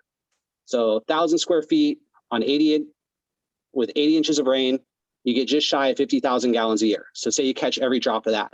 You look at the math we just talked about for a domestic home, it's 91,000 gallons a year minimum requirement to sustain a home. So you're about half. DHL lot at 300 gallons per day, it's over 100,000 gallons per year that you need to sustain a household. So now you're less than half of what's going to fall out of the sky on the wettest day in the year. And for ag water, it's absurd. It's completely unfeasible to do it with a rain catchment only. So without the water, you can't fight the fire. Without better easement, you can't get fire trucks to fight the fire. Again, talked about the cultural sites, which is my primary concern. I'll email all this to you guys if you'd like. by all Eric, means. Eric, we got it. No, Yeah. so you sent Okay, it to sorry. Barbara and she distributed it to the department. Wilco, sorry. We Sorry, we've it went a little long. It would have made more sense if it was visible. Hope No I'm not problem. rattling on uselessly. no, But there's we a lot of good information already out there is what I'm trying to get at. These aren't my words. This is strictly quoting like the resources you guys have available. So thank you. yeah, hopefully it's just, I want it to be successful, but if it's completely unfeasible to be successful, you got to ask yourself, like everyone's asking, why. Thank you, Eric. Emma, did you want to ask a question? I know we're getting a little long on time. No, it was just a note that, you know, the INA precedes the beneficiaries, and it's important that we make sure that the people with connections to these INA is a part of all discussions. And that was it. Mahalo. Thank you. I want to thank everybody for their participation in tonight's meeting. I think this is a really robust and healthy conversation for the department to have with this community. And we do look forward to coming out to seeing everyone in person. I am going to put into the chat our email address and the department website again, where you can continue to get further information. If you want to be engaged in dialogue on this, if you have questions, if you have further comments, I know some people put many things in the chat, but it would really be helpful for the department if we receive some of these in email. If you send to us, if you want to be involved in further consultation, if you have comments for us, opposition, whatever it is, if you could email it to us, I think that would be really helpful. And I just thank everyone for their participation.